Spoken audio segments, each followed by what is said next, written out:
Marta e Esther eram amigas desde a infância. Cresceram juntas em uma pequena cidade do interior, onde os segredos se espalhavam tão rápido quanto as fofocas no mercado local. A amizade delas era vista como um modelo de irmandade inquebrável. Marta era mais sensata e tranquila, enquanto Esther era aventureira e cheia de energia. Com o tempo, essas diferenças as complementaram de maneira surpreendente, forjando uma conexão profunda. Quando Marta conheceu Carlos na faculdade, parecia que o destino havia conspirado para juntar almas gêmeas. Carlos era gentil, atencioso e profundamente apaixonado por Marta.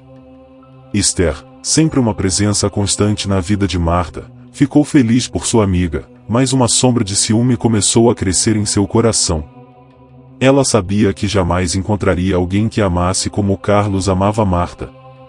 Com o passar dos anos, essa semente de inveja se enraizou em algo muito mais sombrio. A ideia de roubar Carlos de Marta começou como um pensamento fugaz, mas logo se transformou em uma obsessão incontrolável. Esther começou a frequentar livrarias esotéricas e sites de ocultismo, procurando qualquer coisa que pudesse lhe dar poder sobre Carlos. Foi em uma dessas lojas que Esther conheceu uma cartomante chamada Yara. Com sua aura misteriosa e promessas de resolver qualquer problema de coração, Yara se tornou a aliada de Esther em sua jornada para conquistar Carlos. "Você quer uma amarração, querida?" perguntou Yara, com um sorriso enigmático. Esther hesitou por um momento, mas a perspectiva de ter Carlos só para si era tentadora demais para resistir. Na noite marcada, Esther foi até a casa de Yara, carregando uma mecha de cabelo de Carlos que ela havia furtado e uma foto dele e de Marta, que tinha escondido em sua bolsa. Yara preparou um altar com velas negras, ervas e um espelho velho e rachado. "Este espelho é a chave", explicou Yara. "Ele reflete os desejos mais profundos e os transforma em realidade." O ritual começou com Esther repetindo palavras antigas em uma língua que ela não compreendia, enquanto Yara cortava a foto ao meio, separando Marta de Carlos. Esther prendeu a mecha de cabelo ao espelho e cobriu tudo com cera derretida, selando o feitiço. Quando a última vela se apagou, Esther sentiu uma onda de poder e euforia. Ela acreditava que, finalmente, Carlos seria seu. Na manhã seguinte, Marta notou uma mudança perturbadora em Carlos. Ele estava distante, frio, e seus olhos, antes cheios de amor, agora refletiam uma inquietação profunda. Com o passar dos dias, essa distância emocional se transformou em hostilidade. Carlos começou a tratar Marta com desdém, culpando-a por coisas triviais e se distanciando cada vez mais. Marta, perplexa e de coração partido, não conseguia entender o que havia acontecido. Ela procurou ajuda em terapia e tentou de tudo para salvar seu casamento, mas parecia que Carlos havia se tornado um estranho. A realidade da traição emocional de Carlos começou a consumir Marta, levando-a à beira do colapso. Enquanto isso, Esther assistia tudo de longe, satisfeita. Ela começou a se aproximar de Carlos, oferecendo-lhe um ombro amigo. Com o tempo, Carlos se afastou completamente de Marta e caiu nos braços de Esther. O que Esther não percebeu foi que o feitiço não apenas amarrava Carlos a ela, mas também envenenava sua alma. Carlos se tornou possessivo, violento e instável, uma sombra do homem que Marta havia amado. A vida de Marta desmoronou completamente. Incapaz de suportar a dor e a traição, ela começou a se isolar. As noites eram torturantes, cheias de pesadelos e de memórias do amor que ela uma vez conheceu. A pequena cidade que antes abraçava com calor agora parecia um labirinto sombrio de lembranças dolorosas. Os amigos e familiares tentavam ajudar, mas nada parecia alcançar a profundidade de sua dor. Marta, em sua solidão, começou a ouvir sussurros à noite, vozes que a chamavam pelo nome. No início, ela pensou que estava perdendo a sanidade, mas os sussurros continuaram, tornando-se mais claros a cada noite. Certa noite, Marta decidiu seguir os sussurros até a floresta atrás de sua casa. Guiada por uma força invisível, ela encontrou uma cabana antiga que parecia estar em ruínas há décadas. Dentro, As paredes estavam cobertas de símbolos arcanos e espelhos quebrados. No centro da sala, havia um altar semelhante ao que Esther havia usado para o feitiço. Enquanto Marta olhava para os espelhos, ela viu imagens de Carlos e Esther juntos, seus rostos contorcidos em expressões de raiva e dor. Foi então que ela percebeu a verdade: o feitiço de Esther havia corrompido não apenas o amor de Carlos, mas suas almas. De repente, uma figura apareceu nos espelhos, uma versão distorcida de Esther, com olhos vazios e uma boca aberta em um grito silencioso. Marta caiu de joelhos, compreendendo que a traição de Esther havia trazido uma maldição que ia além da compreensão humana. Os dias que se seguiram foram cheios de uma calma sombria. Esther, agora assombrada pelo comportamento errático de Carlos, começou a sentir a presença de algo maligno em sua casa. Objetos se moviam sozinhos, e à noite, ela ouvia passos e risos distantes. Uma noite, enquanto estava sozinha, Esther ouviu uma batida suave na porta. Quando abriu, encontrou uma figura sombria envolta em névoa. A entidade avançou lentamente, seus olhos brilhando com um ódio profundo. Esther recuou, reconhecendo a figura como a essência corrupta de Marta, agora transformada em um espírito vingativo. "Você destruiu nossas vidas", sussurrou a figura. "Agora, você pagará por isso." Esther tentou fugir, mas a entidade a seguiu por toda a casa. Cada espelho que passava refletia a imagem de Marta, cada vez mais deformada e horrível. Finalmente, Esther foi encurralada no quarto. A figura se aproximou, e com um grito final, Esther foi consumida por uma escuridão avassaladora. Quando a polícia encontrou Esther, ela estava irreconhecível. Seu corpo estava contorcido em uma expressão de terror puro, como se ela tivesse visto algo além da compreensão humana. Carlos, preso em seu próprio inferno de loucura, foi encontrado vagando pelas ruas, murmurando o nome de Marta repetidamente. A cidade inteira foi abalada pela tragédia. As pessoas sussurravam sobre a maldição que Esther havia trazido sobre si mesma e sobre a força vingativa que consumiu sua alma. A cabana na floresta foi evitada por todos, seus segredos escondidos para sempre nas sombras. Marta, agora livre das garras do sofrimento terreno, encontrou paz na morte. Sua presença, no entanto, continuou a assombrar aqueles que estavam conectados à sua vida, um lembrete eterno da crueldade e da dor que a obsessão pode causar. E assim, a história de Marta, Carlos e Esther se tornou uma lenda sombria, contada nas noites escuras para advertir sobre os perigos de brincar com forças além da compreensão. A traição de Esther não apenas destruiu 3 vidas, mas abriu uma porta para algo muito mais sinistro, algo que continuaria a assombrar a pequena cidade por gerações. Após a trágica morte de Esther e a decadência de Carlos, a cidade nunca mais foi a mesma. O caso se tornou um mistério e um símbolo de aviso.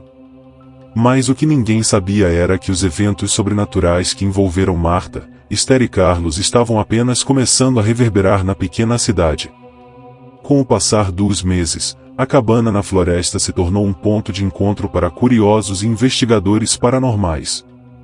A lenda de Esther, a mulher que jogou sua alma na escuridão por amor, atraiu caçadores de fantasmas, místicos e até mesmo jornalistas em busca de uma história aterradora. Mas poucos retornavam com seus relatos, e os que voltavam, tinham em seus olhos o terror que apenas algo inexplicável poderia causar. Algumas semanas após os eventos trágicos, um novo morador chegou à cidade. Lucas era um jovem escritor à procura de inspiração para seu próximo livro de terror. Ele ouviu rumores sobre a cabana e as histórias de fantasmas que a cercavam e decidiu investigar. Lucas não acreditava em fantasmas ou maldições.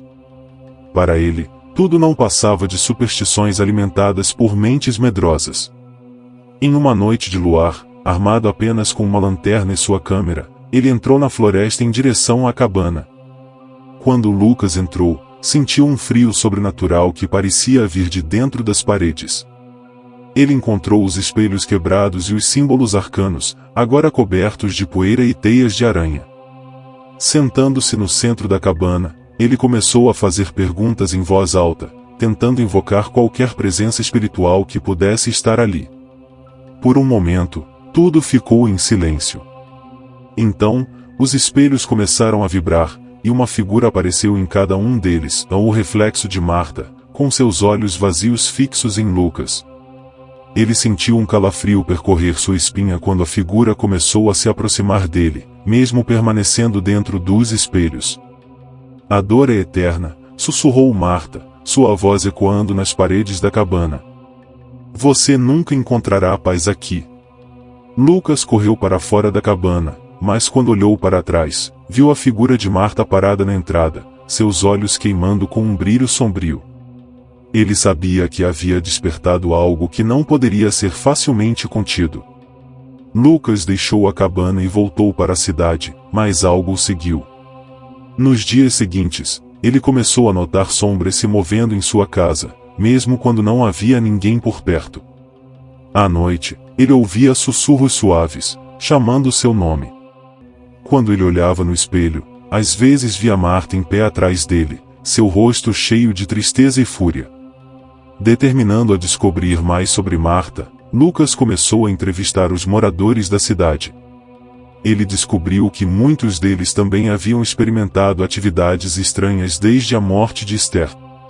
Várias casas foram assombradas por figuras fantasmagóricas, e os sonhos de muitos habitantes estavam sendo invadidos por visões de Marta e da cabana na floresta. Lucas percebeu que a cabana não era apenas um local amaldiçoado, mas um portal para algo muito mais sinistro. Ele sabia que precisava encontrar uma maneira de fechar esse portal e acabar com a maldição que estava assombrando a cidade. Determinado a pôr fim à maldição, Lucas decidiu procurar Yara, a cartomante que ajudou Esther com a amarração. Ele descobriu que Yara tinha desaparecido logo após a morte de Esther, mas algumas pistas o levaram até uma pequena aldeia em uma região remota. Ao chegar à aldeia, Lucas encontrou Yara vivendo em um pequeno chalé. Ela parecia muito mais velha e cansada do que ele imaginava. Quando ele explicou a razão de sua visita, Yara ficou pálida e começou a tremer. Você não entende o que despertou, disse ela. A magia que fizemos não apenas conectou Esther a Carlos, mas também abriu uma porta para forças que não podemos controlar. Yara explicou que o espelho que usaram no ritual era um artefato antigo, destinado a aprisionar almas perdidas. Quando Esther realizou o ritual, ela inadvertidamente libertou essas almas, que agora estavam presas entre o mundo dos vivos e dos mortos. A única maneira de acabar com isso, continuou Yara, é destruir o espelho e todos os outros objetos que foram usados no ritual. Lucas sabia que tinha que voltar à cabana e destruir o espelho. Mas ele também sabia que não poderia fazer isso sozinho. Ele pediu ajuda aos habitantes da cidade, explicando a situação e convencendo-os de que precisavam se unir para acabar com a maldição. Alguns moradores, ainda céticos, recusaram-se a ajudar, mas outros, movidos pelo medo e pela esperança de paz, se juntaram a ele. Eles se reuniram na praça da cidade na noite antes da incursão planejada à cabana, acendendo velas e orando por proteção. Yara também voltou à cidade para ajudar. Ela trouxe consigo uma série de amuletos e encantamentos destinados a proteger Lucas e os outros durante sua missão. Ela os avisou para estarem preparados para enfrentar não apenas Marta, mas também as outras entidades que poderiam tentar protegê-la. Na noite marcada, Lucas, Yara e um grupo de moradores corajosos se dirigiram à cabana. Eles entraram com cuidado, acendendo velas e murmurando orações de proteção. A atmosfera dentro da cabana era pesada e opressiva, e a presença de Marta era palpável. Quando se aproximaram do espelho, Marta apareceu, seus olhos cheios de desespero. Por favor, não faça isso, suplicou ela. Estou presa aqui. Preciso de ajuda. Lucas hesitou, sentindo uma onda de compaixão por Marta. Mas Yara interveio. Não se deixe enganar, ela alertou. Ela não é mais a Marta que conhecíamos. Está corrompida pela escuridão. Com um último olhar para a figura de Marta, Lucas levantou o martelo que havia trazido e o esmagou contra o espelho. O vidro estilhaçou-se em 1000 pedaços, e um grito horrível ecoou pela cabana enquanto Marta e as outras entidades eram arrastadas de volta para o abismo. Com o espelho destruído, a cabana começou a desmoronar, como se fosse sustentada apenas pelo poder sombrio que nele residia. Lucas e os outros correram para fora enquanto a estrutura ruía em uma nuvem de poeira e cinzas. Nos dias seguintes, a cidade começou a recuperar uma sensação de normalidade. As atividades paranormais cessaram, e a presença opressiva que pairava sobre a cidade desapareceu. Lucas, agora um herói local, decidiu ficar na cidade e escrever sobre sua experiência.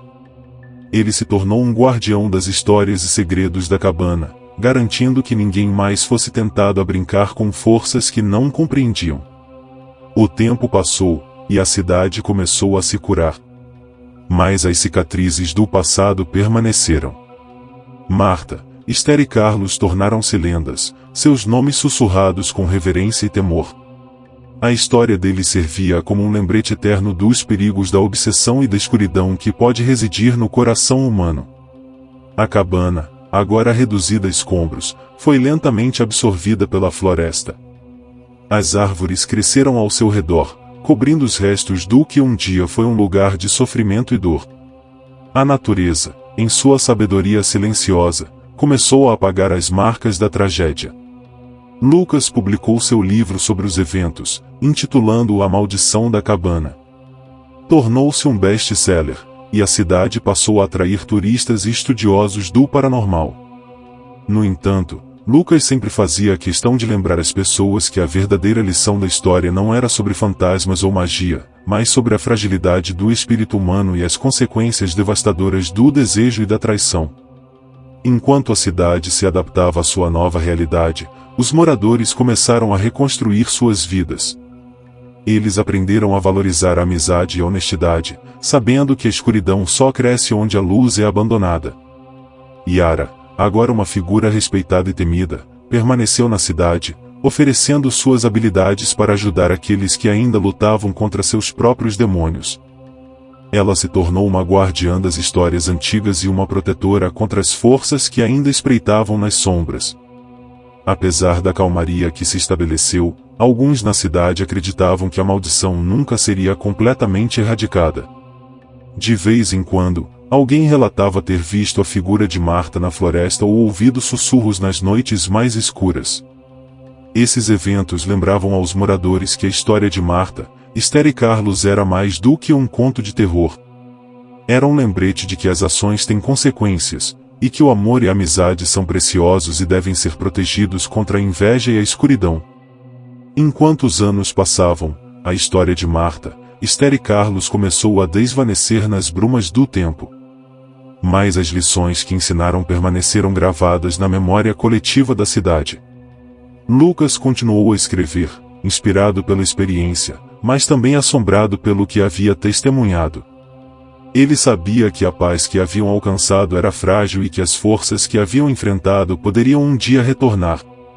A cabana, agora escondida sob a floresta crescente, continuava a ser um lugar de mistério. E em noites de lua cheia, quando o vento soprava através das árvores, alguns ainda podiam ouvir os sussurros de Marta, lembrando a todos que as sombras nunca estão muito distantes, prontas para emergir quando menos esperamos.